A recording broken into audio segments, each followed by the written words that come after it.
Bismillahirrahmanirrahim. Assalamualaikum warahmatullahi wabarakatuh. Alhamdulillah wassalatu wassalamu ala Rasulillah Sayyidina Muhammad ibn Abdullah wa ala alihi wa ashabihi wa mawalah. Allahumma asbahna ala fitratil Islam wa kalimatil ikhlas wa ala dini nabiyyina Muhammadin sallallahu alaihi wasallam wa ala millati abina Ibrahim hanifa wa ma kana minal musyrikin. Radina billahi rabba wa bil islami dina wa bi Muhammadin sallallahu alaihi wasallam nabiyya wa rasula, amma ba'du. Faqad qala ta'ala a'udzu billahi minasy syaithanir rajim inna a'tainakal kautsar fasalli li rabbika wanhar inna syani'aka huwal abtar. Jamaah sekalian, alhamdulillah hari ini kita sudah memasuki tanggal 14 Dzulqa'dah ya. Jadi sudah berada di pertengahan bulan Dzulqa'dah, berarti kira-kira setengah bulan lagi kita sudah masuk bulan Dzulhijjah. Dzulqa'dah, Dzulhijjah dan Muharram adalah bulan-bulan yang di dalam Al-Quran disebut dengan Asy-Syahrul Haram, bulan-bulan yang dimuliakan oleh Allah.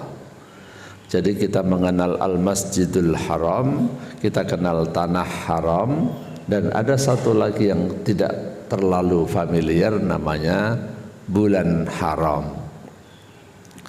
Di bulan haram, khususnya bulan Dzulhijjah, ada beberapa amal ibadah yang sudah diprogram oleh Allah Subhanahu wa taala. Satu di antaranya adalah haji dan keduanya adalah kurban. Ini yang paling besar ya. Haji sudah mungkin sebagian dari jamaah sudah menjalankannya, sebagian dari jamaah sedang berangkat ke sana untuk persiapan ibadah haji. Nanti ibadah haji itu biasanya puncaknya yang namanya ibadah haji umumnya dilaksanakan pada tanggal 8, 9, 10, 11, 12, 13 Dzulhijjah ya.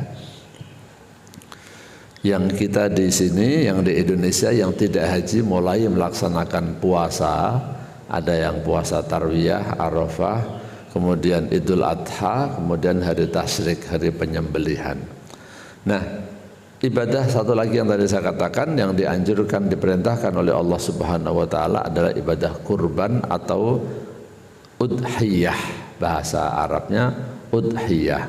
Nah, kesempatan kali ini jamaah sekalian, atas dasar keperluan ya tentang hal ini, maka kajian kita pada pagi hari ini adalah difokuskan pada kajian tentang udhiyah atau kurban, ini atas kebutuhan dan atas permintaan DKM-nya. Jadi pada pagi hari ini kita insya Allah akan membahas tentang udhiyah atau kurban. DKM alhamdulillah sudah mengidentifikasi beberapa hal yang perlu dibahas. Nanti kalau ada yang belum terbahas oleh saya, silakan dijadikan bagian dari tanya jawabnya ya. Ada beberapa hal kontemporer yang ingin ditanyakan, nanti silakan. Mudah-mudahan saya bisa jawab ya. Nanti insya Allah yang bisa saya jawab, yang nggak bisa ya nanti ditunda. Baik, yang pertama jamaah sekalian, dasar diperintahkan atau hujjah dalil diperintahkannya kurban kita semua udah hafal, yaitu surah Al-Kautsar. A'udzubillahi minasyaitonirrajim. Inna a'tainakal kautsar fasholli lirabbika wanhar inna syani'aka huwal abtar. Sesungguhnya kami telah memberikan kepadamu nikmat yang banyak, maka dirikanlah solat karena Tuhanmu dan berkurbanlah. Sesungguhnya orang-orang yang membenci kamu, dialah orang yang terputus. Jadi yang pertama Allah mengingatkan, sudah banyak sekali Allah memberikan kepada kita ya. Tolong disadari, kamu rasakan nikmat yang telah Allah berikan, baik itu berupa nikmat anggota badan, mata, kuping, telinga ya, dan segala macam. Jangankan kuping atau telinga, jantung, liver, yang kelihatannya murah dah gigi Pak ya. Gigi itu kelihatannya murah, itu ternyata juga Kalau kita beli ke dokter gigi palsu mahal kan ya. Satu gigi, apalagi kalau lagi sakit ya. Sakit itu satu nikmat gigi ternyata jutaan juga ya. Atau bahkan yang lebih murah lagi kelihatannya rambut ya. Mohon maaf deh kalau yang botak-botak ya. Itu orang yang botak kepengen punya tumbuh rambutnya aja berobat sampai ke sana kemari beli obat ini dan itu. Ternyata punya rambut aja nikmat itu loh ya. Maka, nah di sini Allah ingatkan pada kita, karena kamu sudah saya berikan nikmat yang banyak, saya minta kepadamu lakukan dua hal, sholat dan kurban. Sholat itu mewakili ibadah badaniyah, ibadah yang kita laksanakan dengan fisik kita, dan kurban itu mewakili ibadah yang kita jalankan dengan harta kita.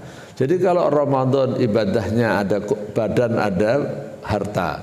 Yang dengan badan ya puasa kita dan taraweh, yang dengan harta kita ya adalah zakat, fitrah dan zakat mal. Di Idul Adha, di hari bulan Dzul Hijjah, ada ibadah yang dengan badan kita.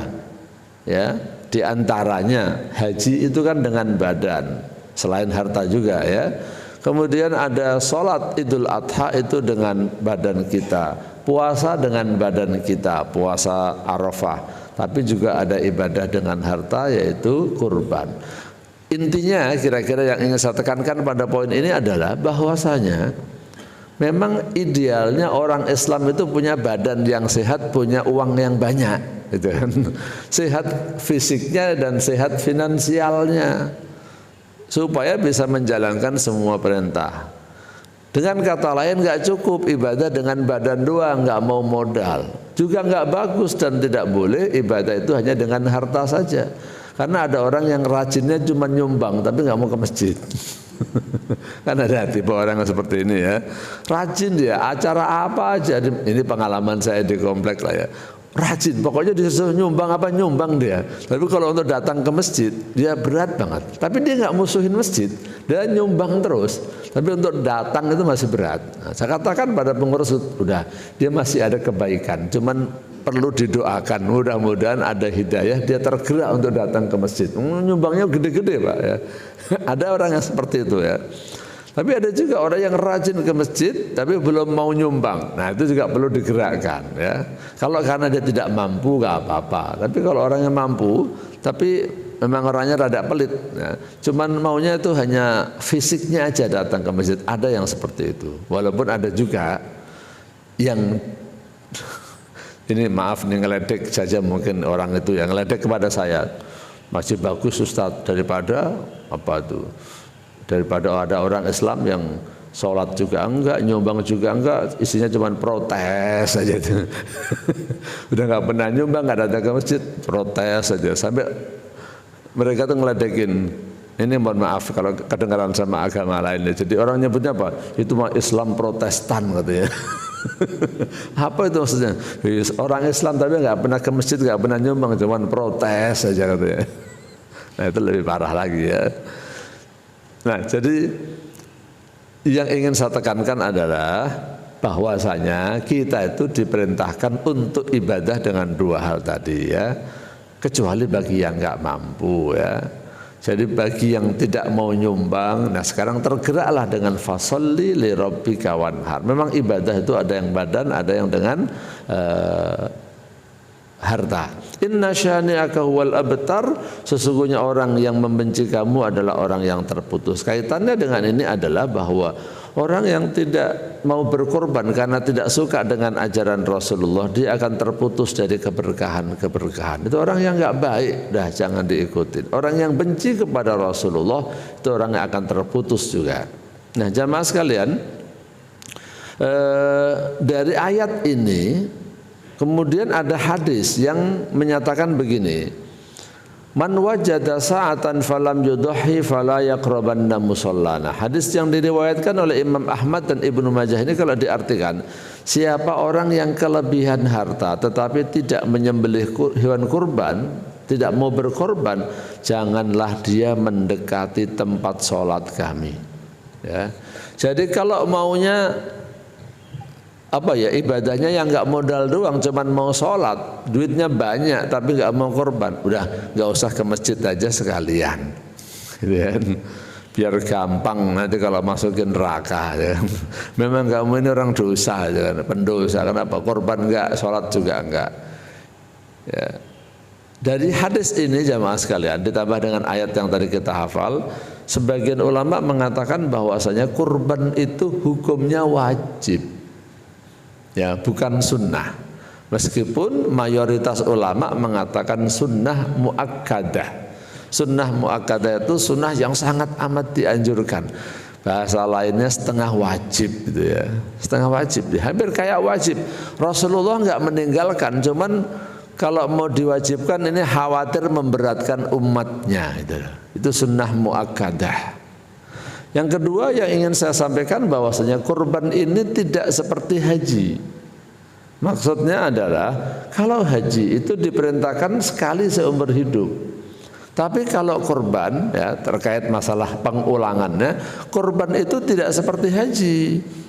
Walaupun pelaksanaannya sama-sama di bulan haji, tapi bedanya yang saya maksudkan adalah kalau kurban itu orang diperintahkan berkorban setiap ketemu bulan haji, bulan Dzulhijjah itu.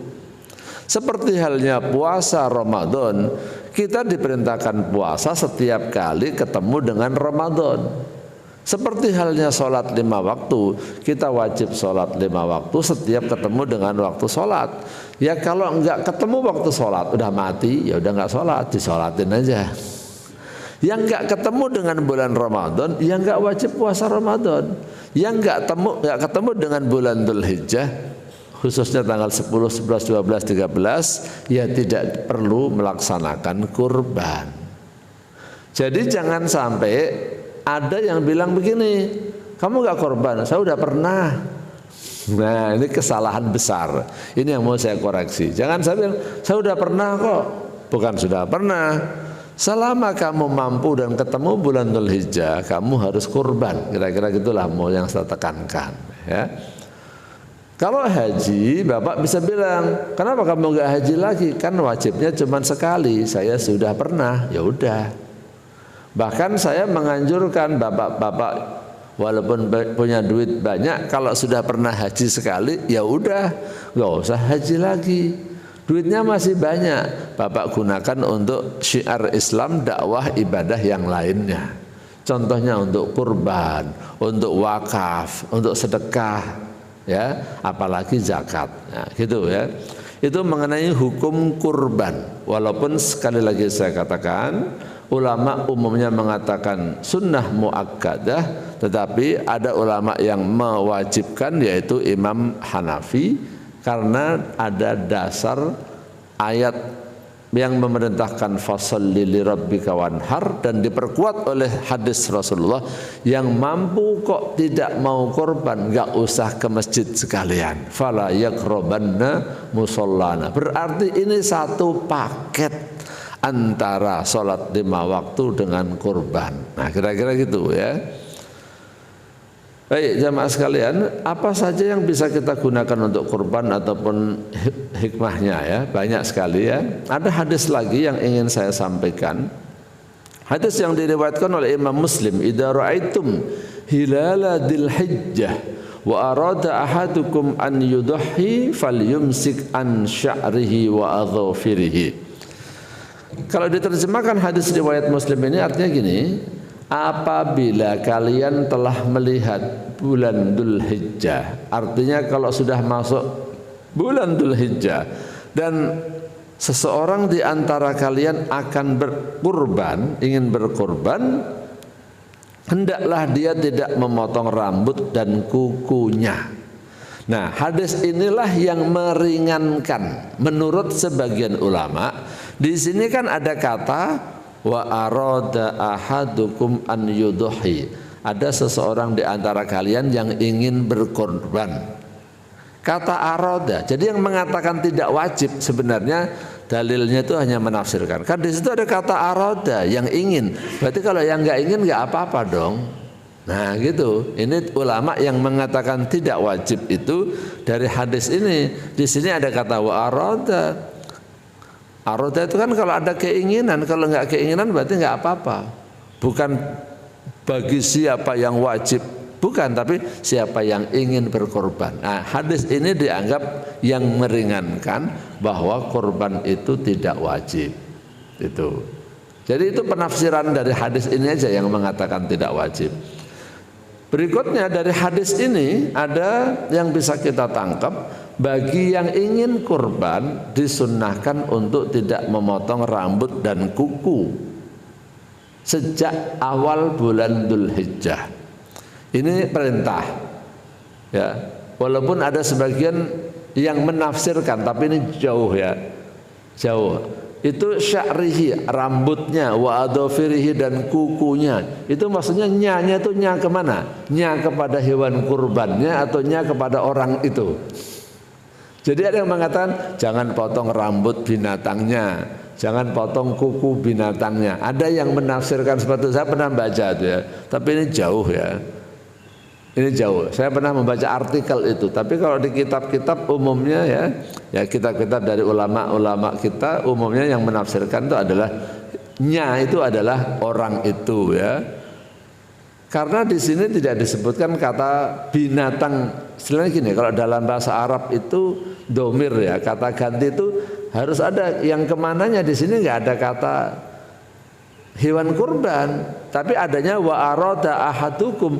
Jadi sya'rihi, hinya itu kembali kepada ahadukum. Kalau kepada binatang yang mana ya? Secara kata yang terungkap tidak ada kata binatang kurban. Binatang kurban itu bahasa Arabnya udhiyah, itu muannas, feminin. Kalau ahadukum itu mudzakkar, maskulin. Di sini sya'rihi itu maskulin. Kalau misalnya kepada binatang kurbannya an sya'riha wa adhafiriha, bukan an sya'rihi wa adhafirihi. Nah itu para ulama yang mengatakan yang dimaksud adalah orangnya, kuku orang yang berkurban sama rambut orang yang berkurban itu. Nah sebagian bingung, lah ngapain, apa hubungannya? Wong kurban kok tidak motong rambut dan kuku? Ini ritual. Tapi biar mudah saya katakan, kan ini ibadah bulan Dzulhijjah. Yang tadi saya katakan Dzulhijjah itu ada dua proyek besar, haji dan kurban. Orang yang haji ya, itu diperintahkan melakukan apa namanya? Haji. Haji itu diawali dengan apa? Ihram. Orang kalau ihram gimana? Nah, ihram itu dari kata haram. Diharamkan melakukan sesuatu tertentu yang asalnya halal. Sebenarnya perbuatan itu halal, tapi bagi orang yang ihram jadi haram. Apa itu? Motong kuku, motong rambut, pakai minyak wangi, hubungan suami istri. Ini kan semuanya halal sebenarnya Pak. Tapi ketika ihram itu jadi haram. Nanti kalau sudah tahallul itu dari kata halal, sudah menjadi halal kembali sesuatu yang halal. Ini ngapain kok ada sesuatu yang halal diharamkan? Ya kayak puasa Ramadan, makan minum hubungan suami istri itu halal. Tapi pas Ramadan ya siang hari itu nggak boleh. Ini namanya ritual Pak. Ini ibadah.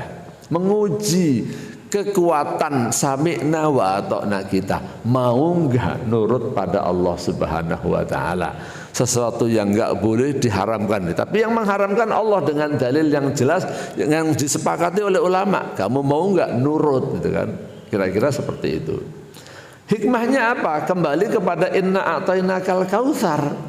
Saya merasakan bahwa ternyata motong rambut itu nikmat, Pak. Coba kalau Bapak misalnya diharamkan motong rambut 5 tahun misalnya. Jangankan 5 tahun ya. Kayak saya ini tipe orangnya itu kalau sudah 2 bulan nggak potong rambut, mau rambut panjang itu rasanya udah nggak nyaman banget buat saya ya. Saya nyaman kalau rambutnya model begini aja udah pendek begini ya. Kalau panjang sedikit udah nggak nyaman. Makanya 1 bulan paling lama 2 bulan saya sudah harus potong rambut. Ternyata potong rambut itu nikmat. Ya. Kuku juga gitu. Kuku tuh kalau panjang-panjang ternyata sakit kan. Nyakitin orang. Nanti kalau kita garuk-garuk jadi nyakitin diri sendiri maksudnya. Garuk-garuk ya, sakit. Nanti kalau misalnya salaman sama orang kadang-kadang ada kukunya juga membuat tidak nyaman, ya kan? Jadi dengan ihram, sesuatu yang sebenarnya nikmat yang selama ini kita lupakan, itu jadi terasa nikmat pada waktu kita tahallul, Pak. Hubungan suami istri, ya, karena Bapak udah punya istri dan sudah ketemu terus, ya, bisa melakukan kapan saja. Kadang-kadang namanya manusia itu ada kebosanan. Nah, itulah menunjukkan betapa sesuatu yang halal yang selama ini biasa itu jadi nikmat.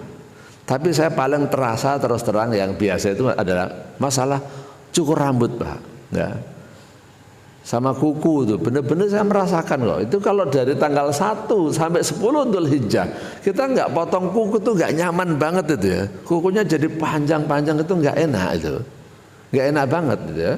Tapi nah begitu kita diperbolehkan untuk potong lagi, seneng rasanya.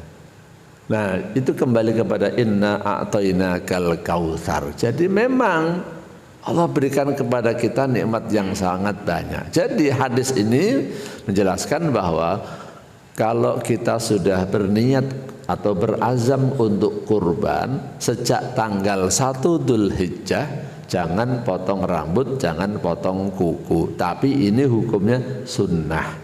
Karena kita tidak melaksanakan ibadah haji, jadi kita tidak sampai ihram, tapi ini kita kira-kira mengikuti model orang yang sedang melaksanakan ibadah haji yang sedang berihram. Begitu kita sudah potong kurbannya, silahkan kalau mau potong kuku maupun potong rambut. Baik, ini masalah hukum. Sekarang binatang yang diperbolehkan untuk kurban apa aja? Kalau kita lihat cerita dari Nabi Ibrahim dan kurban yang dilakukan oleh Rasulullah, ya. Kalau cerita Nabi Ibrahim sudah tahu semua insya Allah. Kemudian kurban yang dilakukan oleh Rasulullah, di mana Rasulullah pernah melaksanakan kurban dengan kabsyaini amlahaini saminaini. Beliau berkorban dengan 2 ekor domba warna putih yang gemuk-gemuk, ya. Jadi binatang yang boleh digunakan untuk korban nomor 1 adalah kambing. Dan aslinya korban itu kambing, ya. Tapi diperbolehkan pula dengan sapi ataupun onta. Dan diperbolehkan untuk sapi ataupun onta ini untuk 7 orang, ya. Dalil-dalilnya banyak, ya, sini. Tapi ini termasuk hal yang sudah disepakati ulama, jadi tidak perlu diperdebatkan lagi, nggak usah khawatir kalau kita mau kurban dengan onta atau sapi. Nah, yang tidak itu adalah dengan kuda. Jangan kurban pakai kuda, Pak, ya. Kalau di kampung banyak pertanyaan, Pak. Kalau di sini enggak. Kenapa? Kalau kuda di sini itu binatang mahal, sebagai pacuan, sebagai itu kan. Kalau kuda di kampung itu kan untuk dokar, untuk narik andong. Kalau dia udah tua, udah nggak kuat, mau diapain? Bisa nggak buat kurban? Nah, itu saya dulu waktu masih di kampung banyak yang bertanya seperti ini tentang kurban pakai kuda. Tidak diperbolehkan. Tapi bukan berarti kuda itu tidak boleh dimakan.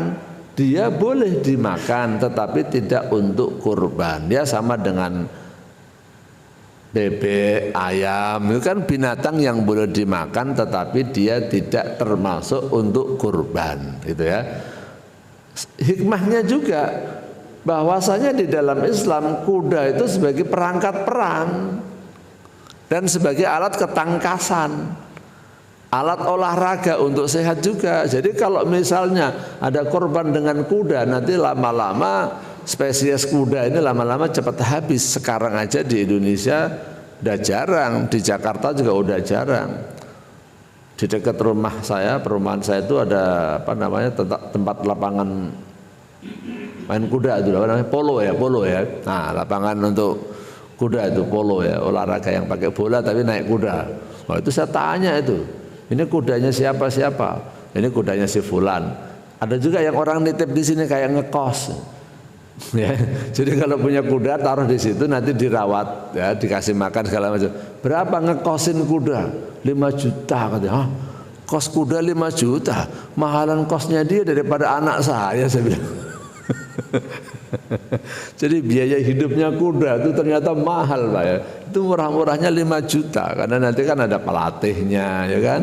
Ada yang bagian tukang nuntun. Kalau setiap pagi itu saya lihat nanti dituntun diajak jalan ya.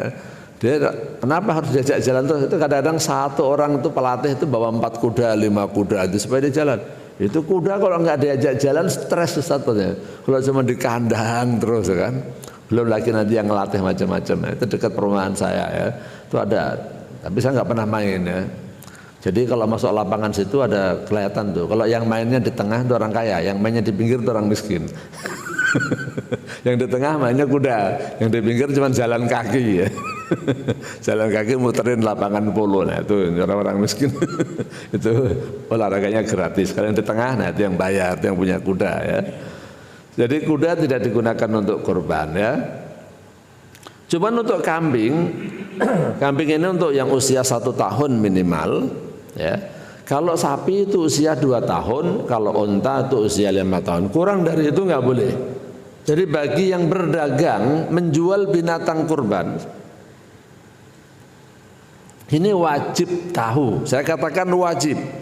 Karena orang itu telah mendeklir jika ada di antara jamaah yang memang ikut berbisnis mengambil peluang jualan binatang kurban dan sudah mendeklir jual hewan kurban, maka Bapak harus tahu fikihnya kurban.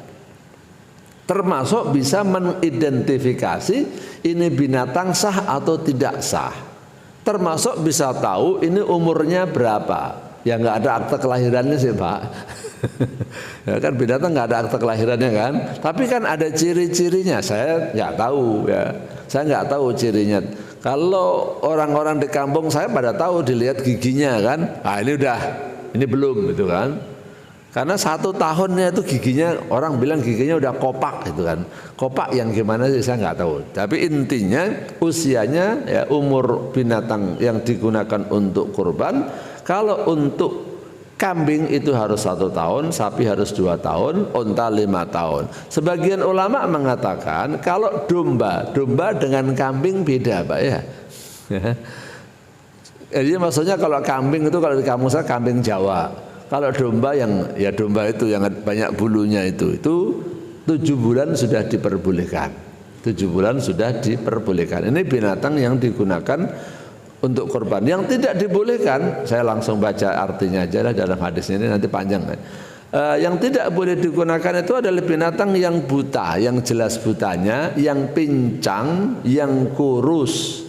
Kemudian yang sakit dan jelas sakitnya, al-maridatul bayyin maraduha, atau cacat lain yang mengurangi daging. Kan kemarin ada pertanyaan ya, ada sapi yang kukunya mau lepas gitu ya. Sapi yang kukunya mau lepas. Kalau karena sakit hanya kukunya doang mau lepas, yang saya pahami wallahu alam enggak boleh gitu kan. Cuman kan saya enggak berani menjawab, enggak lihat sapinya. Nah, kemudian apakah itu kukunya mau lepas hanya kukunya saja atau disebabkan faktor X, katakanlah dia sakit apa sehingga menyebabkan kukunya mau lepas. Nah itu loh. Jadi kalau memang dia hanya kukunya mau lepas, kira-kira seperti halnya yang tanduknya copot misalnya, ya nggak apa-apa, kan tidak mengurangi dagingnya. Dia tidak masuk kategori yang dibunyikan dalam hadis al-auraul bayyin awaruha, tidak buta ya, tidak pincang dan tidak kurus ya. Sampai kurus kerempeng itu nggak boleh juga karena nggak ada dagingnya ya. Al-bayyin dal uhai ibarat nggak boleh ya. Tapi memang paling bagus ya dicek oleh dokter hewan ya, veterinarian istilahnya ya. Supaya apa? Supaya jelas. Sebab kalau misalnya itu ada sakitnya juga, nanti khawatir juga bahaya untuk dikonsumsi kan. Banyak penyakit-penyakit itu kan. Kan ada apa kemarin PMK, penyakit apa? M-nya apa itu? Mulut ya, penyakit mulut dan kuku. Nah itu yang kemarin saya bilang. Kan ada PMK tuh penyakit mulut. Tapi kalau di kantornya Pak siapa? Itu beda PMK. peraturan Menteri Keuangan masalahnya. Ya istilah PMK ini kalau saya biasa ini PMK peraturan Menteri Keuangan, kalau PMTK peraturan Menteri Tenaga Kerja. Tapi kalau saya kumpul sama pedagang-pedagang saya PMK, beda lagi apa itu? Penyakit mulut dan kuku. Nah tadi saya katakan kalau dia kukunya mau lepas, apakah hanya kukunya saja mau lepas karena tua atau karena apa itu loh? Ataukah karena dia kena PMK, penyakit mulut dan kuku gitu kan? Kalau ternyata dia penyakit mulut dan kuku yang membahayakan menurut dokter, ya jangan digunakan kurban ya. Tapi binatang-binatang yang tidak boleh digunakan untuk kurban bukan berarti tidak boleh dimakan juga. Misalnya sapi yang buta atau kambing yang buta nggak boleh digunakan untuk kurban. Ya kalau mau dipotong dimakan-makan ya boleh untuk makan-makan biasa ya. Kemudian pincang sama, pincang nggak boleh untuk kurban. Kurban ini ibadah, pakai binatang yang bagus. Tapi kalau mau dipotong dimakan untuk ya panitia misalnya, boleh-boleh saja, masih ada solusinya, gitu maksudnya ya. Kemudian mustahik kurban, saya ambil poin-poinnya aja ini, slide-nya panjang soalnya. Siapa yang jadi mustahik kurban sebenarnya ya? Binatang sudah. Mustahik kurban itu saya globalkan menjadi 3. Satu adalah fakir miskin, kedua adalah orang yang berkorban dan keluarganya, yang ketiga adalah orang Islam. Ya. Untuk orang miskin minimal dia dibagi sepertiga. Biar gampang saja, misalnya Bapak mengelola 3.000 kilo daging kurban, maka yang 1.000 kilo wajib diterima, dinikmatin oleh orang-orang fakir miskin, minimalnya segitu ya. Kalau lebih ya apa-apa, setengahnya deh kita kasih orang miskin, atau semuanya ya nggak apa-apa, ini minimalnya ya. Aslinya nomor 1 mustahiknya adalah fakir miskin. Yang kedua, orang yang berkorban dan keluarganya itu dia berhak mendapatkan maksimal. Nah kalau di sini maksimal sepertiga. Jangan sampai nanti orang yang korban, misalnya saya minta pahanya ya berapa? 4 misalnya. Itu mah nitip motong namanya. Kalau misalnya saya korban 1 kambing dikasih 1 paha masih sah, karena kan belum mencapai sepertiga. Ya. Kalau korban 1/7 sapi minta pahanya 1, kayaknya nggak boleh itu, kayak melebihi jangan-jangan ya. Ya kalau 1 orang minta 1 paha kali 7 orang, 4 paha udah diambil sama yang korban semua, terus 3 lagi nanti minta lainnya lagi, habislah ya.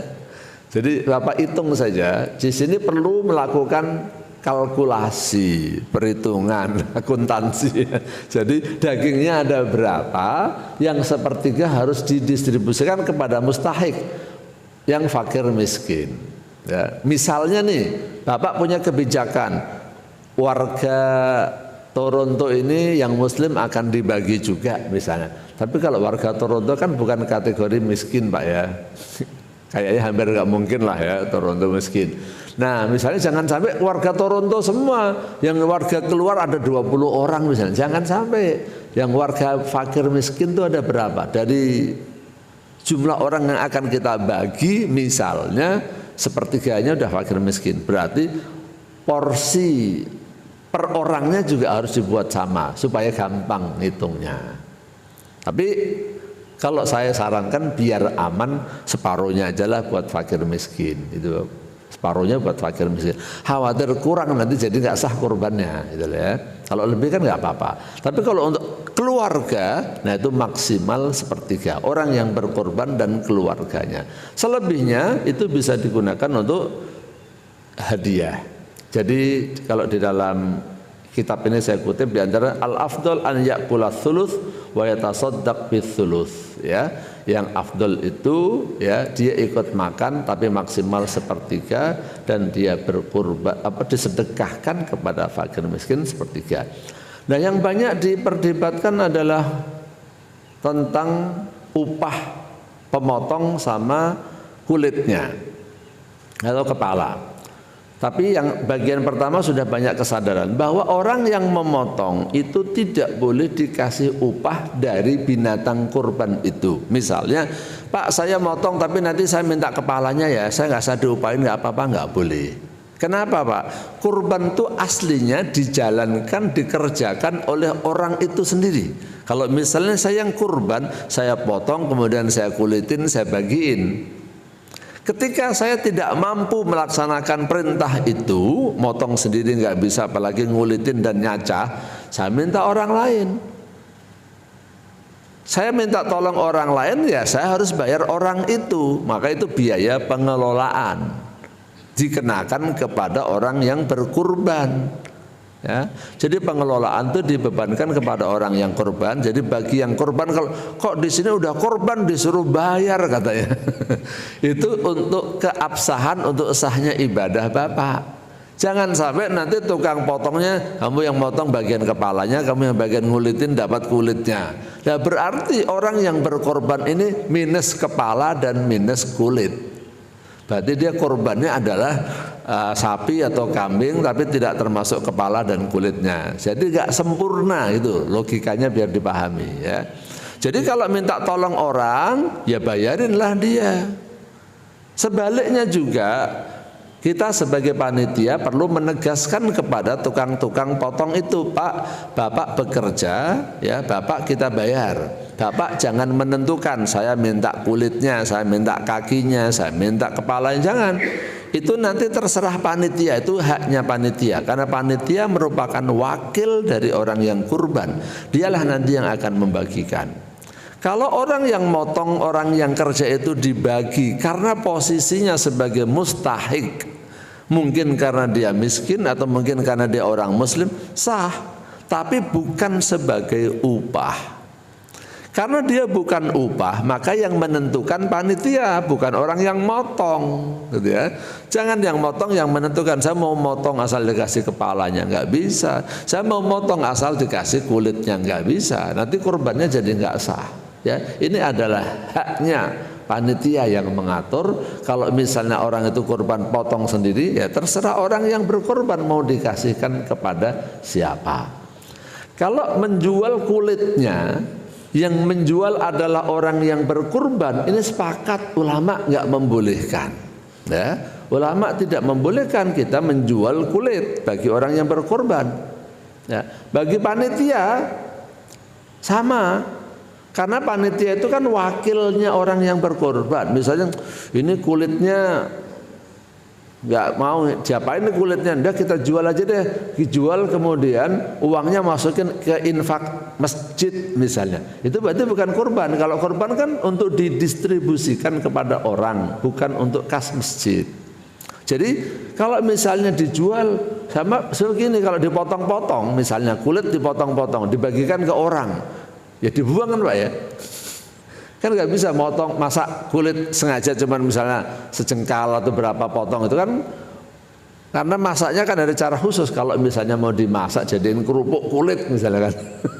Tapi itu prosesnya lama ya kan, dan tidak semua orang bisa memprosesnya. Nah, jadi kalau dibagikan itu problem, dibagikan sepotong-sepotong. Kalau dibagikan selembar-selembar itu juga banyak. Saya sendiri pernah juga. Jadi ketika dikasih kulit, ya kan, terus apa? Coba saya jemur deh nanti buat tempat duduk seni, ya kan, atau buat beduk atau buat apa? Ternyata ngerawatnya susah Pak. Malah busuk jadi bau, ganggu tetangga. Wah ini apa tuh? Saya waktu dapetin kulit jadi busuk begitu, apa? Harus ditanam, dikubur. Kalau enggak baunya minta ampun. Jadi mengelola kulit ini kan tidak gampang, tidak semua orang bisa, apalagi orang kota menjemurnya di mana. Sehingga gimana? Wallahu a'lam, ini ijtihad saya katakan, ijtihad saya pribadi, saya bilang kalau ada kesulitan begitu, ya paling-paling kita jual, tapi kita tukar dengan daging. Maksudnya uangnya nanti kita beliin daging. Jadi seakan-akan gimana ya? Tetap kita kurbankan, tetap kita bagikan. Tapi masalahnya ini kulit problem ini ya, apalagi pas kurban itu. Pas kurban itu kan kulit di mana-mana. Itu juga demandnya apa? Suplainya meningkat, ya kan? Demandnya kan nggak banyak, tetap. Jadi cenderung harganya turun itu. Jadi kalau saya akhirnya solusikan gini aja, udah kulitnya dikumpulin, minta ditukar jadi satu kambing lagi atau jadi 2 kambing tergantung berapa jumlahnya. Itu nanti ikut dipotong, ya, udah ikut dibagikan aja. Jadi kulit-kulit ditukar dengan kambing lagi, dipotong, ikut dibagikan kepada mustahik. Ya, itu ijtihad saya. Mudah-mudahan sih, ya mudah-mudahan diterima, ya mudah-mudahan benar. Kenapa? Problem tadi masalahnya, ya.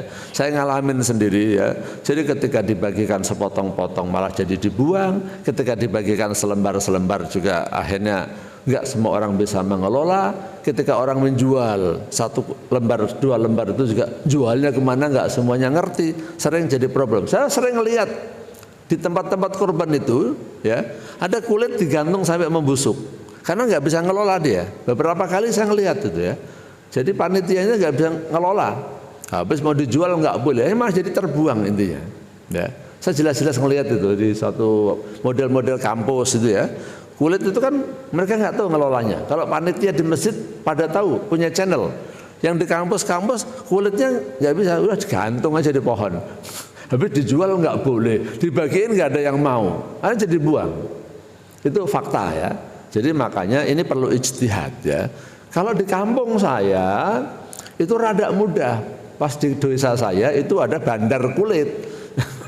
Jadi kalau dulu saya pada waktu masih di kampung, ya, itu kadang-kadang bapak saya dapat jatah kulit. Ya. Kalau jatah kulit saya bawa ke tukang kulit, dijual aja udah. Nanti dia dikelola, ya, jadi beduk, jadi sepatu, jadi segala macam. Dia mau terima. Di sini kan susah, ya. Di sini susah, ya. Mungkin jauh tempatnya. Jadi oleh sebab itu tentang menjual kulit yang tidak diperbolehkan ini, akhirnya saya pribadi berijtihad untuk pribadi saya di kompleks saya, udahlah itu kita cari yang mau membeli tapi bukan untuk dimasukkan ke dalam infak masjid, tapi ditukar dengan kambing, ya. Nanti kalau memang kurang, Pak tambah 200.000 misalnya Pak supaya dapat kambing, ya udah nggak apa-apa, nanti dari uang kas masjid atau dari uang pengelolaan tadi sebagian beliin itu, supaya apa? Dah kita nggak banyak kulit, padahal tinggal 1 kulit kan. Kalau misalnya ditukar dengan 1 kambing kan berarti ada 1 kulit kambing. Nah, kalau itu 1 mah dibagi gampang. Tapi ketika kulit sapi 20 lembar, ya 15 lembar itu problem tuh. Harganya murah banget masalahnya, ya.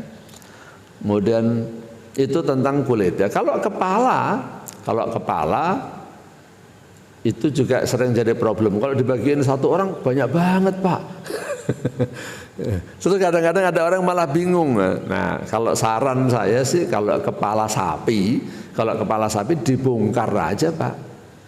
Kan susah, Pak. Susah kan kalau saya yang bongkar. Kalau tukang jagal saya lihat itu, karena di kompleks saya manggil tukang jagal gitu, 1 kepala itu bisa dibongkar isinya banyak. Itu nggak lama, 1 orang itu bisa membongkar kepala itu sekitar 15 menitan selesai itu. Enggak pakai kampak, dia enggak cuma pakai pisau, dia udah tahu urat-uratnya, dia ngebelahnya di mana. 15 menit itu saya lihat selesai itu, ya. Dan itu dagingnya banyak isinya. Kulitnya lidahnya aja udah mahal tuh kan. Orang dapat 1 lidah sapi aja itu udah senang banget tuh. Kalau dikasih kepala utuh ya senang banget sih kalau yang dikasih, ya. Ya kalau cuma sapinya 1 kadang-kadang dibagikan kepada tokohnya siapa misalnya. Bisa, tapi kalau sapinya banyak 15-20, Bapak kasih 20 orang, kayak ada ketidakadilan gitu loh. Yang dapat kepala sapi enak banget kalau yang dia bisa mengelola. Tapi kalau yang nggak bisa dapat kepala sapi problem dia. Kan mau jual boleh nggak, ya. Nah, kalau orang yang menerima, mustahik yang menerima, menjual barangnya, maksudnya dia dapat bagian. Kemudian bagiannya itu dia misalnya nggak doyan atau nggak bisa ngelola, dijual gimana? Umumnya ulama membolehkan, ya. Tetapi tidak afdol. Karena apa? Orang kurban itu kan diantara tujuan atau hikmahnya kan apa? Untuk perbaikan gizi dan protein orang Islam. Kalau Idul Fitri orang disuruh apa? Zakat fitrah. Itu supaya apa? Kecukupan pangan. Kalau Idul Adha itu apa? Kecukupan gizi dan protein, Pak. Itu artinya apa? Islam menginginkan umatnya itu jangan ada yang kelaparan, maka diwajibkan zakat fitrah. Umatnya jangan sampai ada yang kekurangan gizi, apalagi nanti anaknya apa? Stunting. Maka ada ibadah kurban dan ibadah akikah. Supaya orang tuh jangan sampai ada yang nggak punya pekerjaan, nggak punya lapangan kerja, nggak bisa dagang, ada zakat untuk meningkatkan kesejahteraan. termasuk buat modal. Nah itu dari zakat. Jadi masing-masing porsinya di situ. Lah ini dikasih daging malah dijual, dia nggak mau makan daging. Hikmah daripada kurban itu nanti nggak nyampe. Maka sebaiknya ya dibagi, dimasak gitu ya. Tapi kalau misalnya ada pertanyaan, Pak terpaksa dia jual, ya yang kurban udah sah, kan udah saya bagiin. Orang menerima kemudian dia makan atau disedekahkan itu urusan dia. Bagi yang kurban udah sah. Tapi kalau yang berkurban menjual sebagian dari binatang kurban itu jelas tidak sah. Ya, jelas tidak sah. Karena panitia itu posisinya sebagai wakil, maka ya jangan menjual kemudian untuk tidak dibagikan kepada fakir miskin, enggak boleh. Dia tetap harus dibagikan. Oke. Ini kira-kira yang sudah saya buat slide-nya ya. Tentang sapi patungan ya, patungan korban. Kalau patungan korban itu sapi untuk 7 orang, ini ada hadisnya ya. An Jabir radhiyallahu anhu qala naharna ma'an Nabi sallallahu alaihi wasallam bil Hudaybiyah al badanata an sab'atin wal baqarata an sab'atin. Dari Jabir radhiyallahu anhu bahwa kami pernah berkorban bersama Rasulullah di Hudaybiyah. Unta untuk 7 orang dan sapi untuk 7 orang. Jadi dalil diperbolehkannya korban dengan sapi atau unta dibagi 7 orang itu adalah hadis ini, dan itu pernah juga dilakukan oleh Rasulullah Sallallahu Alaihi Wasallam. Unta, sapi, kambing atau domba itu jelas ya. Nah tapi kalau patungan korban, 1 kambing 7 orang atau 1 kambing 20 orang jelas tidak mencukupi.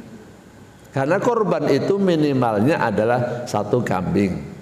Tapi kalau itu dilakukan oleh orang-orang yang tidak mampu, nggak apa-apa. Itu namanya latihan kurban. Dia bersedekah ya sebagai latihan untuk kurban. Dia nggak mampu. Anak-anak sekolah misalnya patungan 25.000 dikumpulin dibeliin kambing. Itu bukan kurban.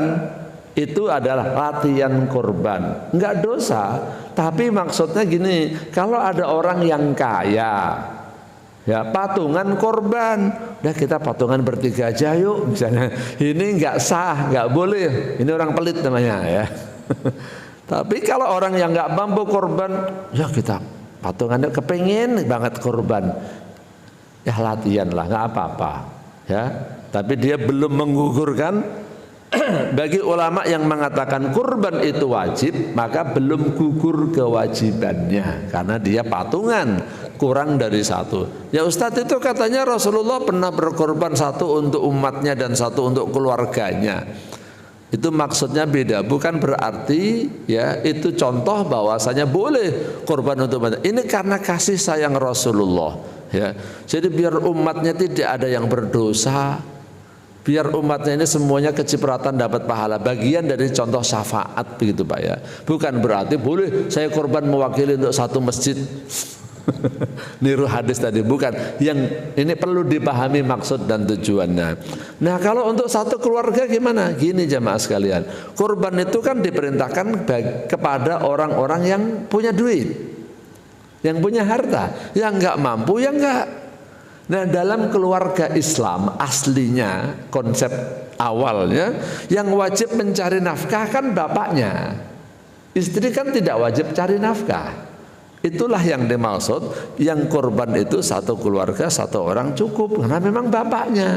Jadi bapaknya itu maksudnya tidak punya kewajiban dia harus berkorban untuk istri dan anak-anaknya satu-satu, tidak harus. Cukup dia saja yang berkorban. Itu istri dan anak-anaknya asal dia ikut ridho, apalagi ikut bantuin, kan konsep awalnya korban dikerjakan sendiri, dia dapat pahala juga itu. Tapi kalau dia korban lebih, semua mengatakan boleh, saya mau korban, sebenarnya saya harusnya 1 kan, misalnya saya punya anak 2 Pak, ya udah saya korban 4 deh. Ini 1 atas nama saya, atas nama istri saya, atas nama anak saya, 1-1. Ya boleh-boleh aja, lebih bagus. Semakin banyak dagingnya yang dibagikan kan semakin bagus. Sama dengan hadiyu. Rasulullah pernah hadiyu itu kalau lagi di Mekah, bapak ibadah haji, yang nyembelih kambing itu namanya hadiyu ya. Kalau kita di sini namanya udhiyah, kurban kan. Rasulullah pernah hadiahnya berapa? 100 ekor unta, Pak.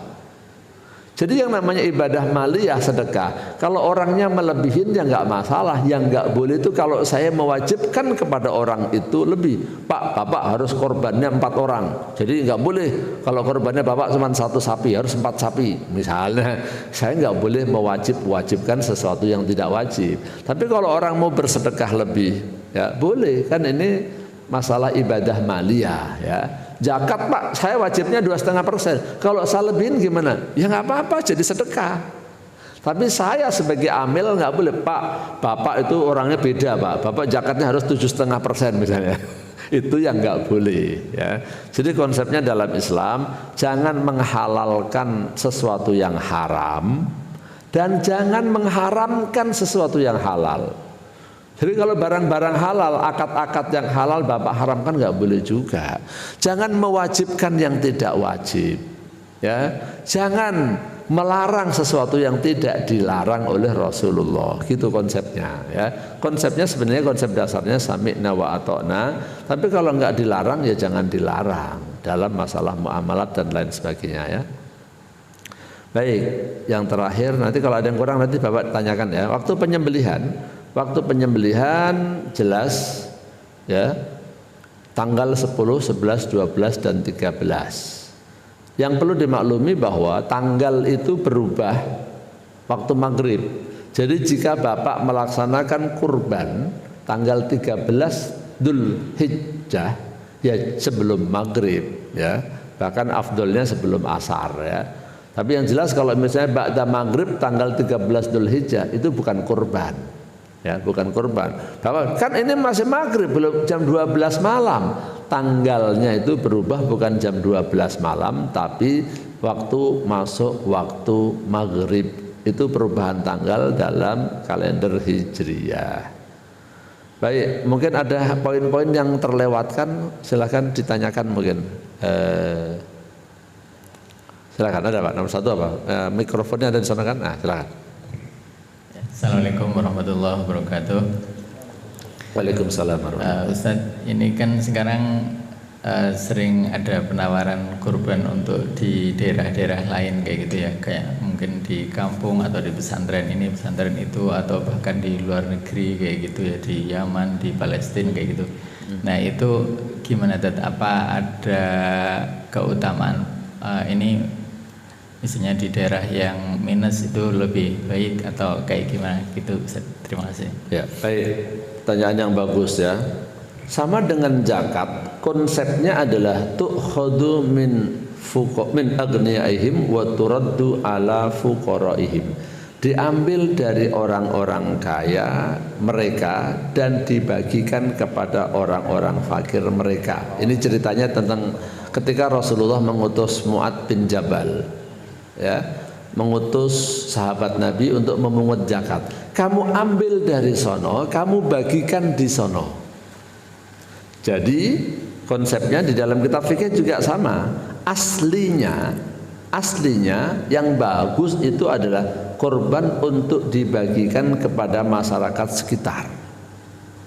Karena ini bagian daripada kepedulian menyambung hubungan ukhuwah Islamiyah, ya, kepedulian sosial. Jadi jangan sampai kita bayar zakat ke tempat lain, tetangga sendiri kelaparan. Begitu pula dengan korban, jangan sampai kita bagikan ke jauh-jauh, tetangga kita ternyata ada yang stunting, kekurangan gizi, kekurangan protein. Nah, jangan sampai itu terjadi. Kalau mau dipindah ke daerah lain, boleh, ya. Kalau saya baca di sini mana? Saya kemarin sudah buat itu. Lupa, ini saya bikin slide panjang banget jadi saya nyarinya lagi kan. Jadi boleh dipindah ke luar daerah sekiranya di sekitar daerah kita sudah mencukupi, ya. Jadi jangan sampai yang jauh kita pikirin, yang dekat kita cuekin. Sekiranya di misalnya nih di masjid kita, misalnya kita sebagai pengurus, sebagai jamaah, Pak, yang daftar udah berapa Pak? Misalnya udah 100 Pak. 100 sapi, ya, wah udah kewalahan deh, saya pindahin keluar aja dah. Nah gitu. Jadi intinya saya katakan, kalau mau ditanya yang bagus, aslinya kepada lingkungan sendiri, ya itu yang bagus. Tapi karena wilayah kita itu sekarang sangat luas, wilayah Islam juga luas, wilayah Indonesia sangat luas, dan mungkin ada beberapa daerah yang benar-benar minus, ya, dan mereka sangat membutuhkan. Nah, itu boleh dipindah ke sono. Tapi kalau cuma pindah misalnya gini ya Pak ya, di sini biasa, di kampung Bapak biasa, saya mau korban di kampung aja deh, nah itu nggak tepat itu nggak tepat. Atau misalnya nih, Bapak tinggal di sini, terus Bapak saya mau korban di tempat Ustadz, itu kurang tepat juga. Kalau memang di sini masih membutuhkan, Bapak korban di sini aja, supaya apa? Ada syiar Islam di wilayah sini dan tetangga-tetangga di sini kebagian. Tapi kalau misalnya di sini udah banyak Ustaz, nah misalnya Bapak baru pindahkan ke tempat saya, nah itu boleh. Tapi jangan sampai Bapak di sini nggak korban, ya nggak ada kepedulian dengan tetangga, dia malah korban di tempat lain. Atau gara-gara misi saya nggak cocok dengan pengurus masjidnya. Saya enakan di sana aja lah, males saya di sini. Selama Bapak itu menjadi ketuanya, nah kan ada yang begitu Pak, kasus-kasus ya. Saya pernah ketemu kasus ini beneran itu, tapi nggak saya sebutin. Di kompleks saya sendiri masalahnya. Itu orang itu memang nggak tahu lah Pak. Dia pesen kambing, maunya dikirim ke masjid lain. Ya, memang dia dengan tetangga-tetangga nggak baik, ya kan? Tapi orang yang jualan salah ngirim, dikirim ke masjid kompleks sendiri kan, ya taunya orang pesan ini dikirimlah ke situ kan, jadi bukan dikirim ke masjid. Pengurus masjid bingung, ini kambing siapa tuh? Tapi kan udah perasaan udah mau selesai, nggak ada konfirmasi, dipotong juga Pak. Dipotong juga, terus ribut kan. Dia tanyain orangnya ikhlas nggak? Kalau orangnya ikhlas ya sudah, kan. Dia udah niat korban, tapi dia salah. Dia salahnya adalah satu, ya korban itu yang baik kepada lingkungan sekitarnya, karena lingkungan sekitarnya masih butuh. Yang kedua, lihat dia transaksi jual beli dengan penjual kambing, ya harus jelas dong dikirimnya kemana, ke rumah atau kemana. Nah karena ada beberapa orang yang beli semuanya minta di drop ke masjid. Nah dia ikut beli juga, tapi maunya ke masjid lain. Gara-gara nggak baik dengan lingkungannya. Ya nggak boleh begitu, ya, itu salah juga. Sekarang udah terlanjur kan, ya gimana dia ikhlas nggak? Ya akhirnya yaudah nggak apa-apa dah itu kan. Minus ada korban. Iya makanya perbaikin hubungan dengan lingkungan. Ya kira seperti itu Pak ya. Jadi sebaiknya sekali lagi aslinya kepada lingkungan kita. Jika lingkungan kita sudah berlebih, dibawa ke lingkungan lain nggak apa-apa. Atau jika ada daerah yang benar-benar sedang menderita, mungkin karena bencana, mungkin karena memang terkenal daerah miskin, banget terbelakang nggak ada yang korban, atau mungkin orang yang kurang teredukasi tentang korban. Karena saya melihat ada beberapa daerah yang kaya. Kalau dilihat rumahnya cakep-cakep, tapi kalau tanya masjidnya ada korban nggak? Sini nggak ada. Tapi itu rumah-rumah ada korban nggak? Ada sih Pak. Tapi motong sendiri, dimakan sendiri, itu bukan korban namanya, saya bilang. Saya jadi teringat pertanyaan tentang arisan korban. Ini juga saya ketemu. Ada orang ikut arisan korban, dia udah dapat, ya, dia udah dapat. Misalnya arisan 10 orang, ya kan, korban. Dia udah dapat, pas sudah dapat tahun depannya meninggal dunia. Tahun depannya meninggal dunia. Akhirnya anggota yang korban kan tinggal 9 orang Pak. Ditagihlah kepada anaknya, Pak, Bapak ikut ini. Loh, saya korban apa? Bapaknya Bapak dulu itu ikut arisan korban dan sudah dapat. Dan sudah dapat, jadi sekarang harus ada yang ngelanjutin. Kalau enggak nanti berkurang, jadi kita berat. Anaknya jadi keberatan. Loh, saya kan nggak ada niat korban, saya juga nggak mampu, tapi ditagih korban gimana? Ada juga arisan korban yang ketemu di tempat lain aneh. Jadi itu dia bilangnya korban Pak, tapi 20 orang gitu kan. Nah nanti dipotong itu kambing, dibagi kepada 20 orang itu mah bukan korban namanya. Itu motong kambing bareng-bareng namanya saya katakan.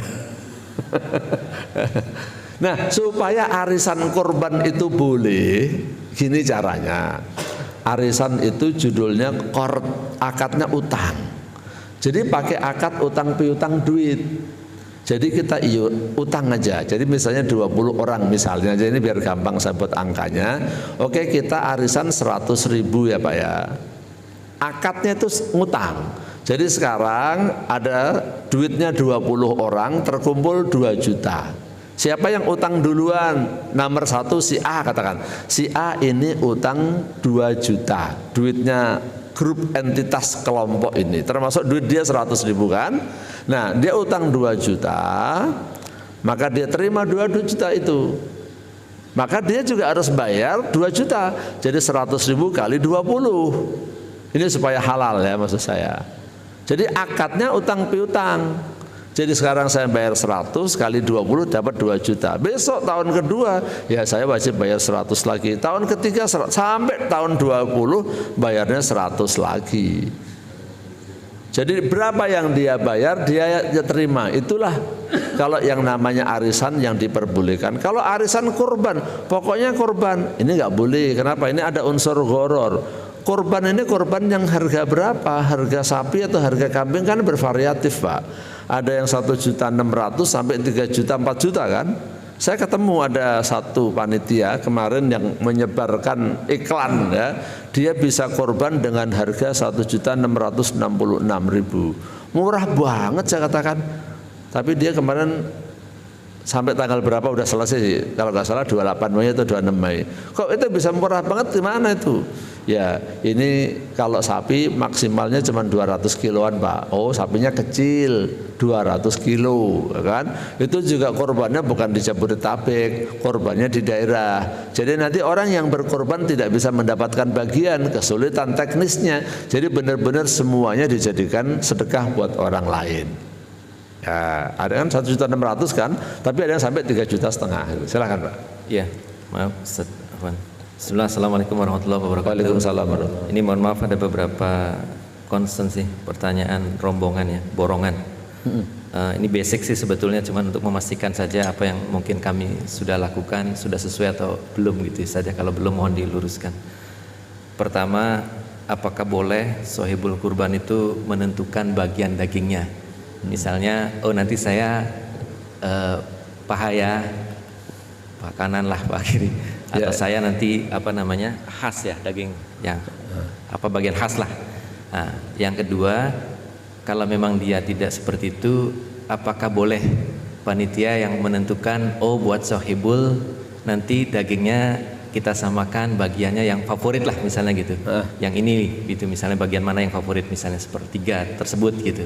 Yang kedua, yang ketiga tadi sebetulnya sudah disampaikan dan nyambung ini terkait dengan hierarki distribusi yang sepertiga atau separuhnya lah lebih amannya itu hierarkinya. Kalau yang sekarang biasa kami lakukan itu memang fakir miskin yang terdekat ya, kalau di sini mungkin yang di belakang ini yang kami anggap terdekat dengan masjid ya. Iya. Baru nanti kemudian yayasan atau pesantren-pesantren yang di beberapa tempat yang agak jauh dari ring 1 ini, apakah memang seperti itu atau sebaiknya seperti apa gitu. Oke, 3 dulu ya biar nggak lupa. Oh siap, terima kasih. Yang pertama, boleh nggak orang yang berkorban minta bagian tertentu? Jawabannya boleh asal tidak melebihi sepertiga. Ya. Misalnya aja dia senangnya lidah sapi, dia nggak suka dengan daging, nyelilit misalnya kan. Saya maunya lidah aja Pak, ya boleh. Saya maunya parunya aja deh, jadi gigitnya gampang, gigi saya udah pada ompong masalahnya. Boleh, yang penting tidak melebihi sepertiga. Yang kedua, kalau panitia yang menentukan itu lebih memudahkan, itu juga boleh ya, supaya gampang. Udah semua yang berkorban misalnya aja dikasih paha misalnya kan. Nah kalau misalnya sapi patungan, ya udah paha ini nanti dipotong-potong dagingnya buat yang berkorban. Jawabannya boleh. Yang penting batasan untuk orang yang berkorban tidak melebihi sepertiga, itu Pak ya. Pertanyaan yang ketiga tentang hierarki atau skala prioritas ya. Memang skala prioritas nomor 1 adalah fakir miskin, karena aslinya korban itu bagian daripada sedekah, kebaikan untuk orang lain dibagikan kepada fakir miskin. Yang kedua, prioritasnya adalah kepada orang yang berkorban ya. Jadi kalau misalnya disedekahkan semua boleh, tapi kalau buat orang yang berkorban semua nggak boleh. Ya, jadi logikanya jadi gitu ya. Prioritasnya nomor 1 fakir miskin. Kalau dibuat fakir miskin semua boleh. Ya. Yang kedua itu adalah orang yang berkorban. Tapi ada batasan maksimalnya. Jadi nggak boleh kalau untuk yang korban semua. Jadi untuk yang berkorban itu maksimal 1/3. Selebihnya dibagikan kepada orang yang Muslim, namanya hadiah. Ya. Termasuk panitia, pengurus masjid. Ada kadang-kadang ustadz dibagi itu kan. Nah. Ini contoh aja lah ya, saya dibagi kurban sama masjid, saya terima. Nah tapi kalau saya dibagi zakat sama masjid, saya nggak terima. Karena saya tidak termasuk dalam bagian urusan zakat, saya tidak mustahik. Loh Ustaz, kalau misalnya dianggap fisabilillah, saya pun mengatakan nggak cocok ya. Fisabilillah itu kan asalnya orang-orang yang berjuang, dia itu untuk membiayai perjuangannya, dia boleh diongkosin dengan itu, termasuk dia mendapatkan upah sewajarnya. Contoh, kita kirim dai ke daerah pedalaman, wah semua biayanya untuk dakwah di sono kita kasih dari zakat, itu boleh ya, dari tiketnya sampai makannya plus honornya dia boleh. Tapi mohon maaf nih, kalau model di Jabodetabek orang ngisi pengajian itu sudah ada anggarannya masing-masing dari masjid kan. Ya udah itu. Jadi jangan dikategorikan lagi fisabilillah, dia kemudian dikasih uang zakat. Kemudian berikutnya, para penceramah, para ustadz di sini umumnya udah punya pekerjaan. Dia sebenarnya bukan masuk kategori fisabilillah, ngajarnya itu sambilan, minimal kayak saya lah. Kayak saya kan kerja di perusahaan Pak ya. Saya udah digaji sama perusahaan saya ngajar mah ya terus terang saja, sambilan aja. Kalau saya ada waktu ya saya ngajar kan. Kalau enggak ya enggak. Kalau ada acara kantor saya menangin kantor.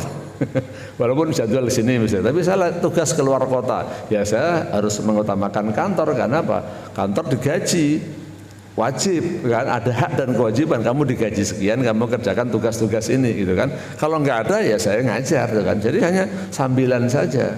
Kecuali kalau maaf nih, misalnya ada ustadz-ustadz di kampung-kampung ya, ustadz-ustadz yang di kampung-kampung yang dia tidak bekerja, dia hidupnya hanya untuk berdakwah. Nah itu bisa dikategorikan fisabilillah. Nah jadi antara zakat dengan kurban beda. Kalau kurban itu orang kaya pun boleh menerima. Ya, boleh menerima, tetapi sama dengan orang yang berkorban, maksimal 1/3. Jangan sampai dibagikan kepada warga komplek semua, ternyata 70%-nya warga komplek orang-orang kaya semua, ini nggak boleh. Tapi sebagian kepada warga komplek nggak apa-apa, itu hadiah. Begitu Pak Kira. Yang berikutnya masuk non muslim menerima boleh ya? Nah kalau untuk non muslim ini masuk wilayah khilafiyah ya. Kalau saya pribadi lebih memilih kepada pendapat yang tidak membolehkan ya. Kalau saya pribadi, jadi saya katakan masalahnya khilafiyah karena kan ini ritual. Ya, dalil yang kuat juga ini adalah ini ibadah, jadi ya memang kepedulian sesama muslim itu ya, kepedulian sesama muslim. Khilafiyahnya begini, itu kan sebenarnya dikiaskan dari zakat. Mu'alaf itu orang yang baru masuk Islam berhak menerima zakat, Pak. Ya. Nah, bagaimana kalau ada orang non muslim tapi dia kalau dikasih itu dia mungkin ada ketertarikan dengan Islam. Dia udah tertarik dengan Islam sehingga kalau dia dideketin itu dia bisa masuk Islam. Atau orang yang memusuhi Islam, membahayakan, dia perlu dilobi-lobi supaya tidak memusuhi. Nah, itu sebagian ulama membolehkan. Tapi kalau dia hubungan normal-normal saja sebenarnya nggak boleh. Nah dia bukan mu'alaf masalahnya. Itu masalah zakat seperti itu. Nah jadi dalam masalah kurban memang ulama berbeda pendapat. Ada yang membolehkan, ada yang tidak membolehkan seperti masalah zakat tadi. Kalau saya pribadi sih lebih memilih, termasuk di kompleks saya katakan yang non muslim nggak usah. Ini kan ritual, bukan kita bermusuhan. Tapi ini adalah masalah ritual. Kita bedakan urusan ritual dengan urusan sosial dalam beragama. Jadi lakum dinukum. Karena ketika ini pengalaman saya ya.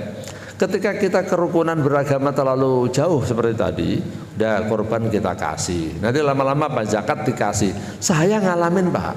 Mereka acara pembaptisan anaknya, saya pun diundang dibagi juga Pak. Saya nggak datang dibagi makanannya Pak. Karena rukunnya terlalu dekat. Ya kan? Kan saya bingung juga Pak akhirnya. Ya udah saya carikan orang yang non muslim, orang yang mampu saya bagikan lagi itu makanannya.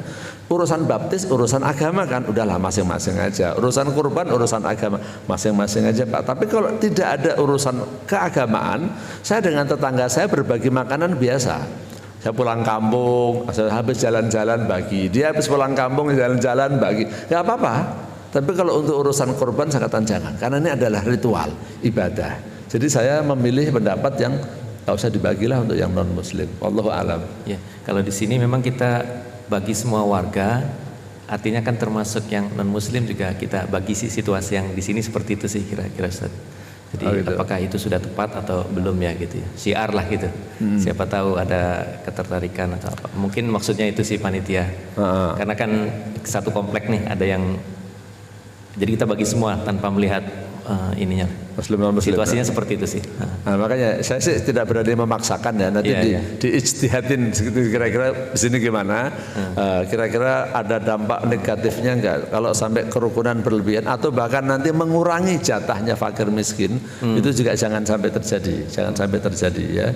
Yang penting nomor satu fakir miskin. Seandainya mau dibuat begini, ini jalan tengah. Jadi yang miskin udah kita bagi setengah, misalnya itu kan. Yang berkorban kita bagi 25%. Ini contoh aja ya, solusi. Yang 25% ini jatahnya orang-orang Islam. Dah, misalnya contohnya aja nih. Dah Pak Ub sebagai ketuanya kita kasih lebih banyak nih, misalnya kan. Nah Pak Ub baru mendistribusikan jatahnya Pak Ub ini sebagian dibagikan kepada non muslim. Nah itu boleh, itu jelas. Nah, jadi sekali lagi saya ulang lagi, jadi porsinya misalnya kita bagi 50% untuk fakir miskin, 25% untuk orang yang berkorban, 25% untuk hadiah orang-orang muslim yang di sini. Tapi mungkin ada Pak Ub atau siapa lagi, Pak Susilo ya, sesepuh-sesepuhnya misalnya kita kasih lebih ya sebagai mustahiknya. Nah, nanti Pak Susilo, Pak Ub ini sebagiannya saya bagikan kepada orang-orang yang non muslim. Itu ada yang ngasih cara solusinya seperti itu. Jadi sebenarnya itu jatahnya Pak Ub, kepedulian sosial dari Pak Ub mewakili ketua DKM-nya dan Pak Susilo dibagikanlah kepada non muslim gitu. Asal jangan sampai nanti kebablasan, nanti yang non muslim pas acara Natalan akhirnya dia bagi-bagi ke kita. Nanti jadi repot nanti. Iya. Kalau panitia boleh nggak dari non muslim Ustaz? Panitia kurban. Jangan Pak, jangan. Nggak boleh ya? Ya, nggak boleh karena ini kan ritual ya. Jadi panitia sama nanti lama-lama panitia amil zakat nanti. Nah, itu kalau itu jelas ada aturan itu. Jadi yang namanya sebagai amil zakat itu di aturan kita nggak boleh, yang non muslim nggak boleh. Diseleksi juga. Termasuk yang kurbannya biasanya kita yang bagi-bagi buat apa, butuh tenaganya yang membagikan distribusi. Kalau panitia jangan ya, tapi kalau kita ngupahin dalam arti jadi karyawan boleh. Posisinya dia sebagai panitia. Kalau panitia kan posisinya tinggi Pak, wakilnya orang yang berkorban, dia punya kebijakan. Tapi kalau dia cuma jadi karyawan, kamu misalnya jadi pesuruh lah gampangnya, kamu anterin sana ya, nanti jasa pengantaran satu hari kita kasih ongkos, itu malah nggak apa-apa, karyawan ya. Jadi dalam konsepnya al-Islam ya'lu wa la yu'la alaih. Islam itu tinggi di atas. Jadi orang yang non Islam di bawah kita. Jadi kalau mereka kita jadikan pesuruh nggak apa-apa, karyawan sifatnya, bukan wakil. Karena kalau mewakilkan urusan ibadah ini harus sesama muslim. Urusan sholat, urusan zakat, mewakilkan ini ibadah yang mewakili harus muslim. Jadi kalau untuk jadi panitia non muslim, yang saya tahu nggak boleh. Tapi kalau dia jadi pesuruh yang dibayar, jadi karyawan yang dibayar, itu nggak apa-apa. Gitu Pak. Dua terakhir Ustaz. Ya, boleh. Terkait dengan biaya operasional tadi, biaya pengelolaan ya. Tadi disampaikan kalau yang saya tangkap kan fokusnya untuk memberikan upah kepada yang menyembelih atau memotong, mencacah, menguliti gitu ya. Nah, apakah yang menjadi kewajiban pengurban? Yang menjadi kewajiban pengurban selain membeli hewannya juga untuk hal-hal tersebut gitu. Nah, apakah boleh juga termasuk operasional itu di luar yang fokusnya kepada hewan? Jadi misalnya konsumsi panitia atau peralatan panitia, tenda misalnya, itu apakah boleh juga kita mengambil dari uang yang dibayarkan oleh pengurban? Apakah itu bagian daripada kewajiban pengurban? Nah, satu lagi terakhir mumpung satu paket, afdolnya atas nama supaya mendapatkan pahala yang Lebih apa ya, banyak. yang Maksimal baik ya. pengorban keluarga atau bahkan orang tua, sebaiknya yang dibacakan itu apakah nama pengorban dan keluarga misalnya gitu. Termasuk kadang-kadang kan selain orang tua, anak juga misalnya kan ada yang kurban di sekolah gitu ya Ustaz ya, yang anak usia SMP atau SMA. Nah sebaiknya itu atas namanya siapa ya, supaya pahalanya lebih luas lah gitu untuk keluarganya gitu. Mungkin itu, mohon maaf banyak nih pertanyaan. Syukuran. Tidak apa-apa. Yang pertama untuk biaya operasional, ya. Bolehkah untuk hal-hal yang tidak bersinggungan langsung dengan kurban, misalnya untuk sewa tendanya, misalnya ya, untuk makan panitianya, boleh asal transparan. Dalam arti gini, Pak, ini ada biaya operasionalnya ya. Misalnya dia nanya, operasional untuk apa aja Pak? Ini daftarnya. Nah, contoh untuk ini disebutin ya. Atau Pak, dari awal lebih jelas, enak ada. Jadi korban, siapa yang mau nitip korban boleh, tapi nanti dikenakan biaya operasional. Biaya operasional nanti akan digunakan oleh panitia untuk kebutuhan A, B, C, D, E, F, G. Ada yang langsung untuk motongnya, ada yang tidak langsung, tapi untuk kepanitiaan, misalnya sewa tenda dan lain sebagainya. Boleh, karena kan sebenarnya ini, kita minta pada orang untuk nyumbang kan, kira-kira gitu kan. Untuk apa? Ya terserah, asal dimintain sumbangan untuk ini boleh, boleh. Dia mau, boleh. Pak, misalnya aja deh. Pak, saya minta sumbangan dong. Buat apa misalnya?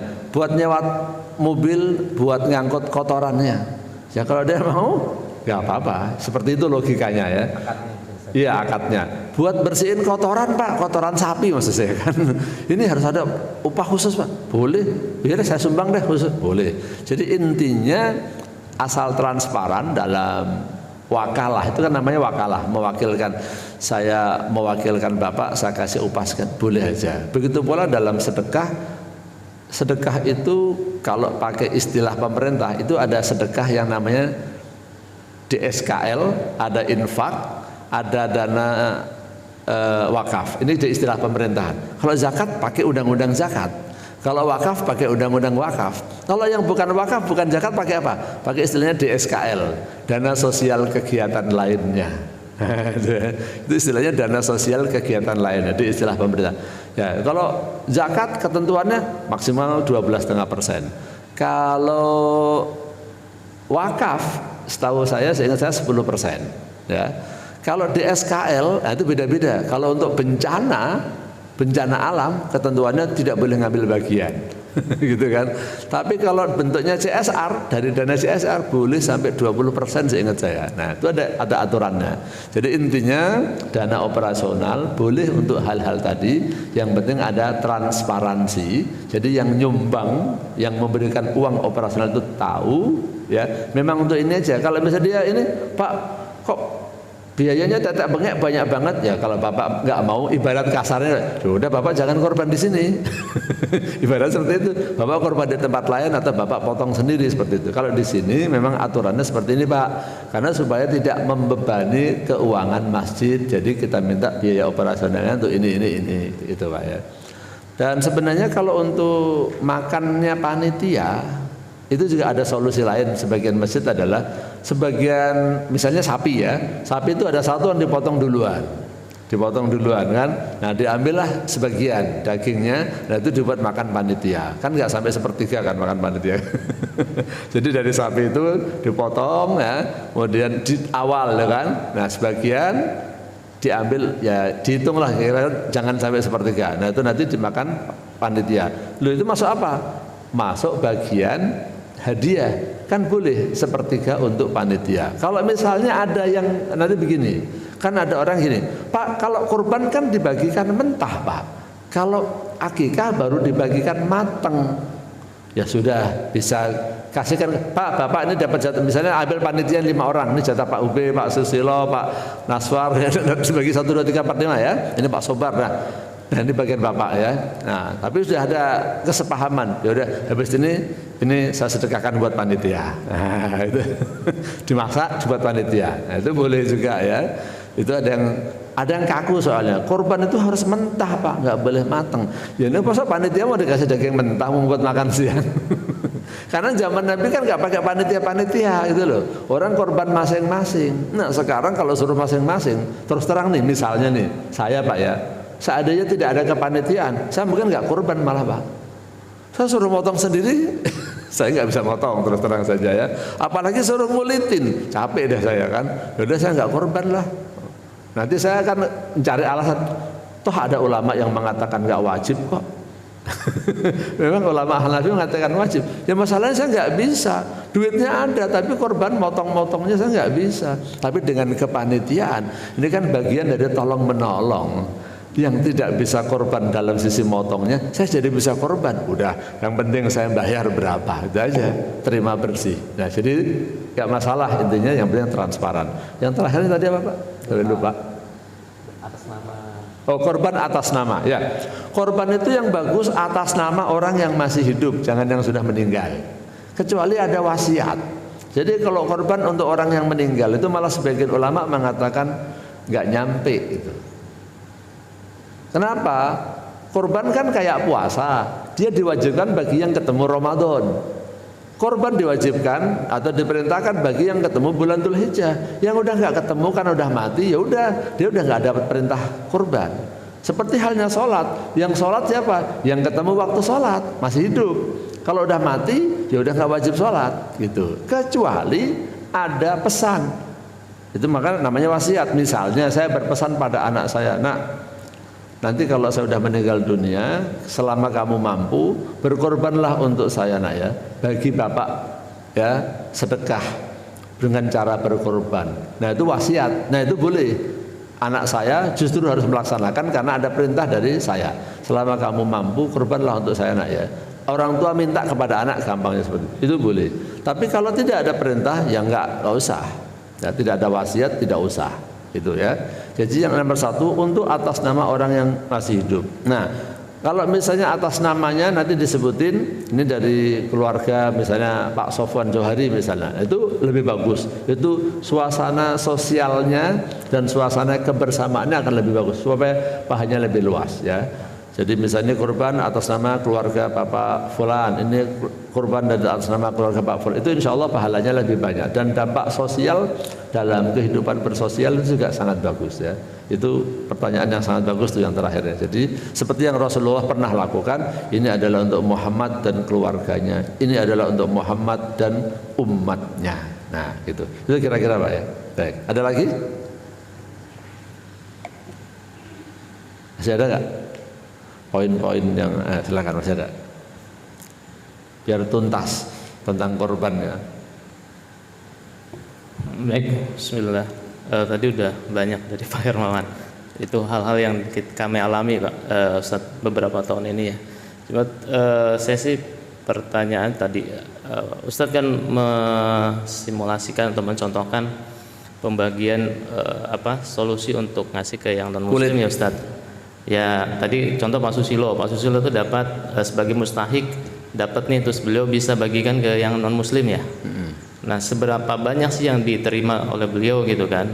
Biasanya kan kalau di kami nih udah dibagi nih ini ya bukan sohibul ya, udah ini per 1 kilo gitu kan. Nah saya dapat 1 kilo nih, apakah saya harus minta lagi ke siapa, ke panitia itu kan, atau yang ini minta 5 gitu kan, atau 5 berarti kan dapat 5 ini ya, terus 4-nya saya kasih ke non muslim, beberapa gitu kan tetangga yang non, atau seperti apa tuh? Ya kira-kira seperti itu salah satu caranya. Jadi misalnya Pak Susilo, saya boleh nggak minta 5 itu. Nah, yang batasannya adalah yang penting total untuk orang yang kaya tadi, istilahnya hadiah tadi tidak mencapai di atas 30%. 33% kan sepertiga. Jadi untuk orang yang kaya, saya katakan bahasanya orang kaya. Orang kaya maksudnya bukan fakir miskin dan bukan orang yang berkurban. Bahasa Arabnya sih kurban sebenarnya mudhohi ya. Kadang-kadang yang menyebutnya pekurban, ada yang sohibul kurban, nggak apa-apa ya. Tapi bahasa aslinya kalau mau dikasih nama mudhohi ya.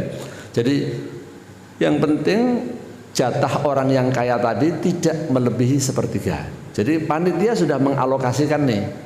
Ya, jadi nanti untuk fakir miskin sekian, untuk sekian. Mestinya jatah satu orang cuma 1 kilo. Nah, Pak Susilo misalnya dapatnya mestinya 1 kilo, tapi tetangga sebelahnya banget itu non muslim.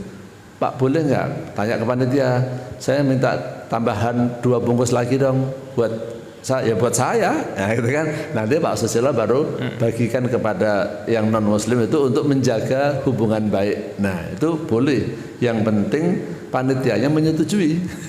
Jadi panitia menyetujui karena masih ada slot, masih ada jatah yang belum mencapai sepertiganya. Tapi kalau Pak udah nggak ada lagi Pak, udah sepertiganya udah habis Pak, buat warga yang muslim aja udah sepertiga ya Pak. Nah, jadi udah nggak bisa lagi Pak Susilo. Berarti yang non muslim nggak dibagi sama Pak Susilo. Gitu Pak solusinya. Baik Ustaz. Ada lagi sih Ustaz yang terkait ini PR di kami juga, satu terkait tulangan biasanya. Tulang kan sesuatu pemotongannya agak susah nih. Gede terus itu agak effort lah ya. Secara waktu. Akhirnya kan ibu-ibu tim kami itu ngebungkus kadang-kadang nggak ada tulangan gitu kan, walaupun kami akhirnya terakhir dapat solusinya kami punya alat gitu kan, dipinjamin ya lumayan lah tulang, tapi seringkali itu juga sisa gitu loh. Oh ternyata ini banyak tulang yang tidak bisa terdistribusikan dalam tadi yang 1 kiloan gitu kan. Itu satu. Yang kedua juga masalah kepala buntut kaki gitu ya. Itu pun akhirnya ya ini mohon masukan. Akhirnya kami itu terakhir ya kita pisah-pisah dulu, karena kadang-kala kan ada yang suka udah dia udah misahin, tapi kami dari sekian sapi ya kita pisahkan dulu kan. Nah nanti terakhir baru distribusinya lebih ke yang mau akhirnya Ustaz. Ya udah saya mau kepala gitu kan, kita kasih kepala. Saya sohibulnya juga ada juga yang minta buntut, padahal udah dapat itu kan. Nah, itu juga gimana. Yang terakhir adalah kulit. Nah kulit itu memang kami tidak pernah ambil. Saya nggak tahu dari yang lain, barangkali ada masukan bahwa setahu saya sih kulit ya dikumpulin ya udah dikasih ke si tukangnya. Ya betul ya. Jadi tukang potongnya ya dia tidak beli, kita tidak jual gitu. Pokoknya ya udah kamu mau monggo dibawa, kan kita juga nggak sanggup untuk tadi ya proses itu. Itu Ustaz. Ya. Nah, jadi yang terakhir tadi makanya kalau saya solusi ya kalau yang motong udah diupahin, ya kan? Terus dikasih kulit 10 lembar sapi, lumayan juga deh. Kalau 10 lembar kulit sapi 20, kan di saya kan sekitar segitu kan, 10 sampai 15. Kan lumayan juga itu gede. Enak banget nih kira-kira deh gitu kan. Nah, kalau saya solusinya itu kayak apa ya? Keenakan dia. Terus yang dibagikan kita jadi lebih sedikit kan? Nah kalau saya di kompleks saya katakan itu ditukar dengan kambing memang. Ya jadi berapa? Kadang pernah dapat 2 kambing ya. Nah kambingnya itu kita potong juga. Kadang potongnya dia menyusul. Terang ya. Jadi misalnya gini, kan sekarang baru terkumpul nih sapinya selesai. Orangnya baru ini kan kira-kira model jual beli nih orang dagang ya. Ya saya akan beli sekian, nanti saya tukar dengan kambing. Nanti kan lihat kondisinya. Kalau banyak cacatnya kan murah dia kan, kulit kan. Kalau banyak robek-robeknya kan jadi murah. Ya nanti kita lihat Pak, mungkin mudah-mudahan bisa saya beli dengan harga per 1 kulit sekitar sekian lah gitu kan. Nanti motongnya sang kambing besok. Ya, nggak apa-apa kan, hitung-hitungannya yang dipotong kan tanggal 11, 12, 13 masih boleh. Yang kedua, besok itu bisa buat acara pengajian kayak seperti ini. Jadi pas misalnya besok ini kan korbannya hari Kamis. Pas hari Ahad kan Jumat, Sabtu, Ahad kan masih bisa kan. Sabtunya dipotong, hari Ahadnya buat makan-makan jamaah sekaligus pembubaran panitia. Nah itu biasanya kita laksanakan seperti itu. Jadi tetap kita bagikan, tidak diberikan kepada tukang potong yang sudah dibayar, gitu kan? Biar dia nggak double-double, dapat kulit, dapat upah, dapat jatah daging juga kan biasanya kan. Sebagai sesama Muslim kan biasanya mosok sih orang lain aja dibagi, dia yang udah capek-capek bekerja di sini walaupun sudah dibayar nggak dibagi, kan dia sesama Muslim juga berhak untuk menerima. Cuman yang menentukan bagiannya adalah panitia. Jadi kalau itu dikasihkan ke penyembelih ya kalau hitungannya sebagai hadiah dan tidak mencapai sepertiga dari nilai semua total korbannya, boleh saja sih Pak menurut saya.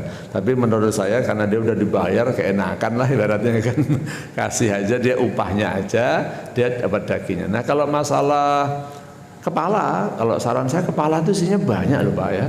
Kepala itu mendingan dipotong, dibelah aja. Tapi minta kepada tukang jagalnya itu, Itu gagalnya. Jadi nggak mahal kok. Saya lupa hitung-hitungannya. Tapi intinya bedah kepala itu dengan biayanya lebih murah dibedah, walaupun kita tambah biaya.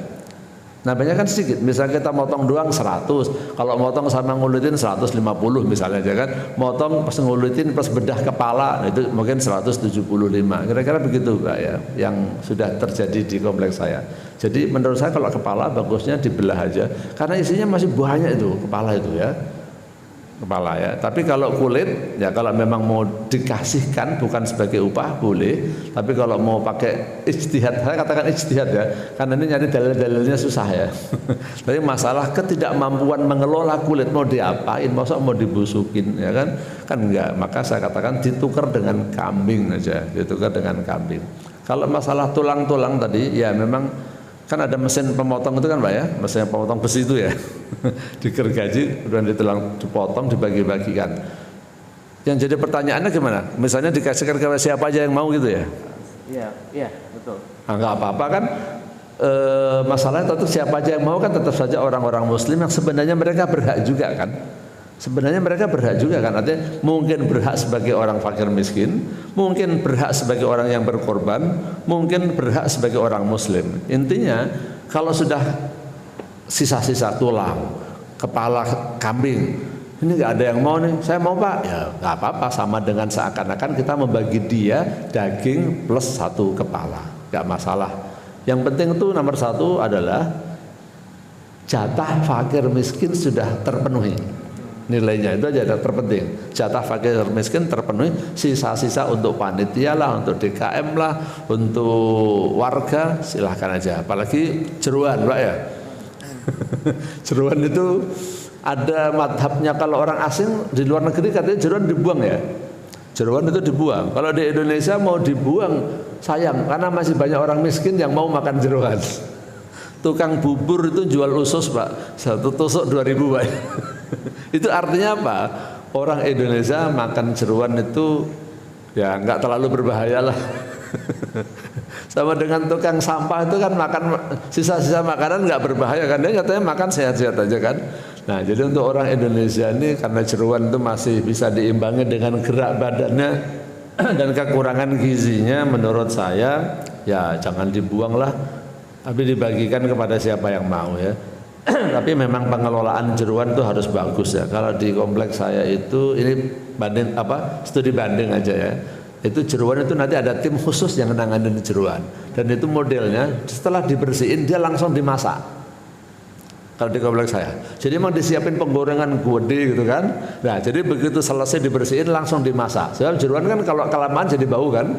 Nah, untuk menghilangin baunya itu jadi ada satu tim khusus yang bersihin, habis bersihin langsung dimasak pokoknya yang penting dimasak air panas dulu ya, supaya dia tidak bau. Nah nanti dibungkusinnya terpisah, tapi dibungkusinnya terpisah. Nanti ada ketika kita bagikan kepada fakir miskin ada terpisah daging sama jeruan, Tapi kalau dia nggak mau ya udah nggak usah. Mau jeruan nggak? Kalau dia mau ambil, kalau nggak mau. Kadang-kadang jeruannya yang mau ambil jeruan silakan ambil aja, yang nggak mau dia nggak ngambil. Kan ada orang yang doyan, ada yang nggak doyan kan. Jadi jatah fakir miskin memang dikasih sebungkus, tapi tambahan yang minta jeruan silakan ke sono ya. Yang nggak mau nggak apa-apa, memang dipisah intinya. Itu untuk jeruan, karena jeruan sapi lumayan Pak isinya ya. Apalagi kalau di sini ada 15 sapi, jeruannya lumayan daripada dibuang atau terlantar. Nah, tapi harus ada modal tadi, cari penggorengan. Cari bapak yang punya usaha kantin, biasanya punya penggorengan gede atau panjung gede itu buat masak jeruannya. Yang repot itu kalau di saya itu malah ngebuang kotorannya. Kalau di sini ada kali Pak ya. Oh ditanam ya. Kalau ada tanam bagus ya. Jadi pupuk malah ya. Nah, yang repot selama ini di saya malah justru masalah membuang kotorannya. Gitu Pak. Masih ada lagi? Nah, Pak Susilo silakan. Ini tambahan aja nih Ustaz. Assalamualaikum warahmatullahi wabarakatuh. Waalaikumsalam warahmatullahi. Mungkin gini, idealnya itu untuk fakir miskin tuh berapa gitu ya, sekilo, apa 1,5 kilo atau berapa nih? Apa disesuaikan dengan situasi dan kondisi ya? Terus yang kedua, nah dari jatah itu, kalau selama ini kan dari 1 kilo itu 2/3 daging kalau nggak salah gitu ya. 1/3 itu tulang empuk. Nah, itu kira-kira idealnya bagaimana Ustadz? Apakah 1 kilo itu misalnya jatah itu daging aja karena memang untuk perbaikan gizi gitu kan? Nah ini mungkin sebagai tambahan. Terima kasih. Assalamualaikum. Waalaikumsalam warahmatullahi wabarakatuh. Kalau secara fikihnya, sih yang penting total yang dibagikan kepada fakir miskin harus mencapai 1/3. Nanti menurut saya kalau ini dihitung dulu, kan ada ilmu mengestimasikan nanti jatah jumlah hewan kurban berapa, estimasinya dapat berapa. Yang daging berapa, tulang berapa, itu kalau di saya biasanya dihitung tuh, karena memang ada tukang jagalnya juga, dia bisa ngitung, estimasinya nanti akan sekian. Nah, maka nanti dihitung lagi, mustahiknya ada berapa, nah baru dikalkulasi. Tapi kalau bicara ideal sih enaknya sih saya katakan memang 1 kilo ya.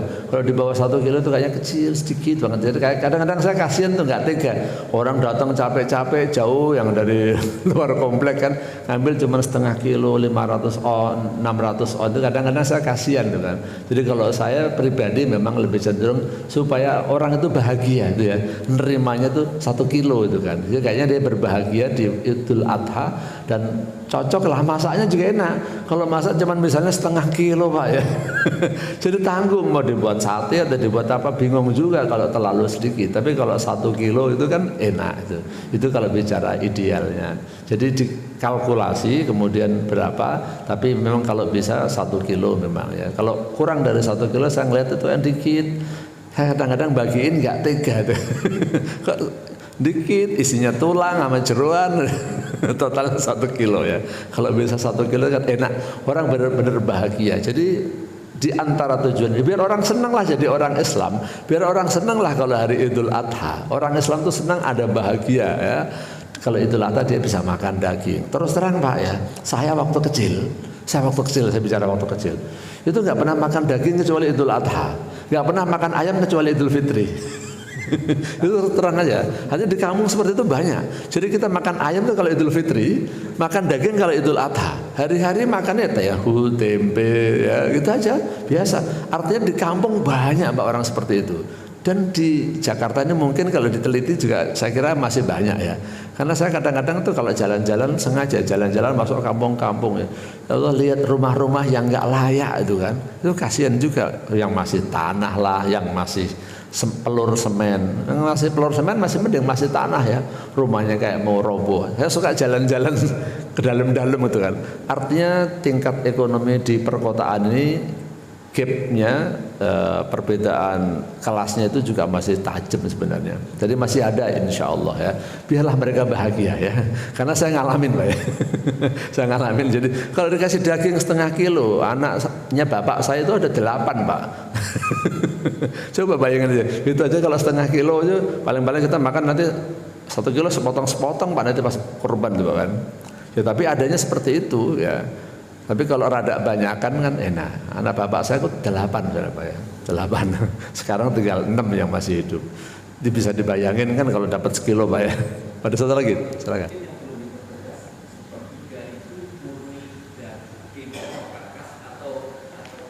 Oh, oke ya.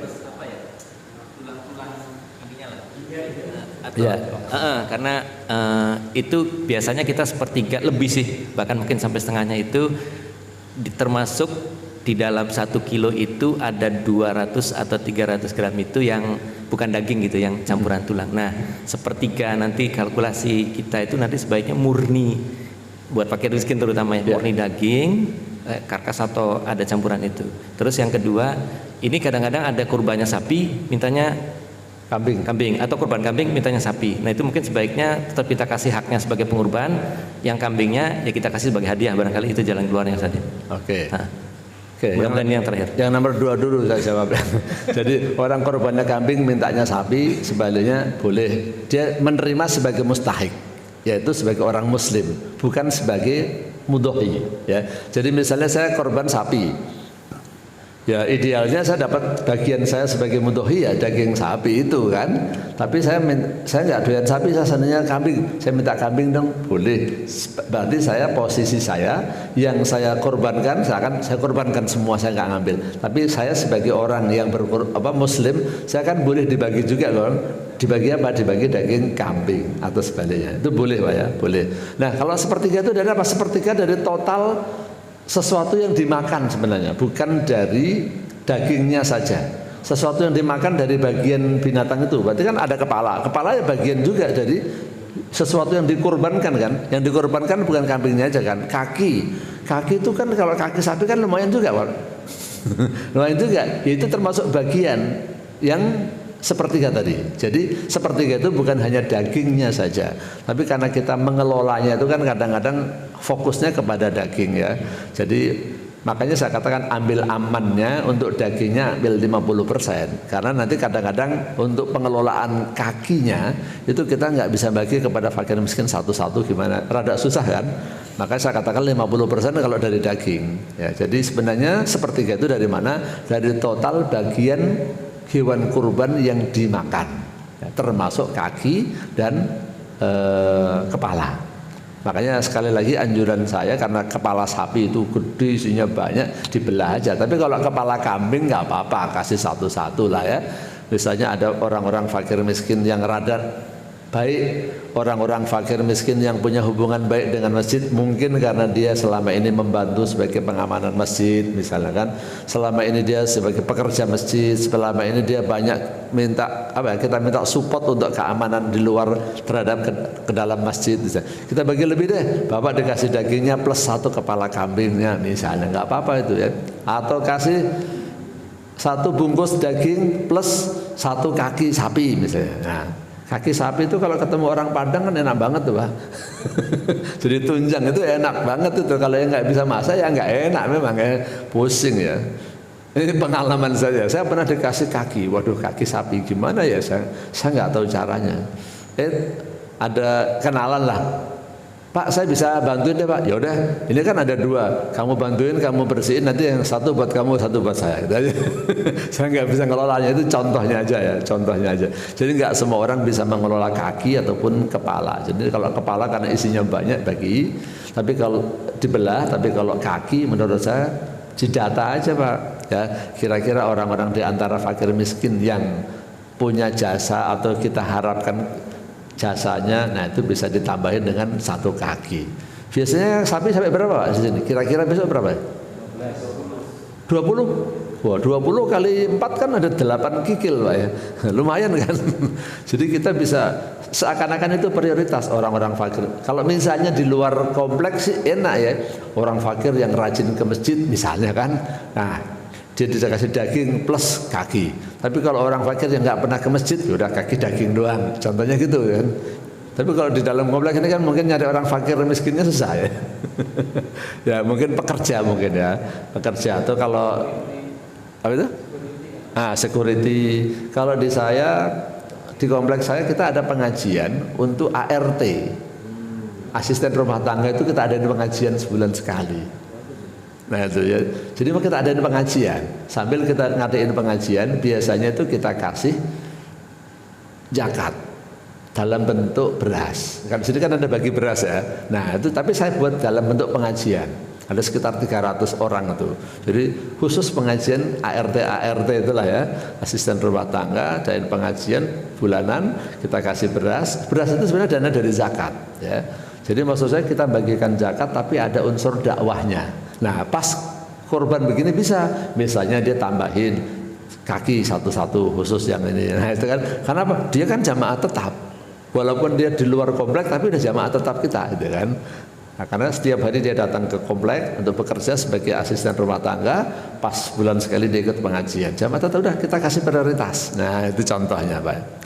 Baik, ini yang bisa kita sampaikan. Kurang lebihnya mohon maaf, kalau ada salah-salahnya mohon dimaafkan, dan mudah-mudahan kita semua diberikan kemampuan dan kemauan untuk berkorban tahun ini insyaallah ya. Kurang lebihnya mohon maaf. Wallahu a'lam bishawab. Subhanakallahumma wa bihamdika asyhadu an la ilaha illa anta astaghfiruka wa atubu ilaik. Wassalamualaikum warahmatullahi wabarakatuh.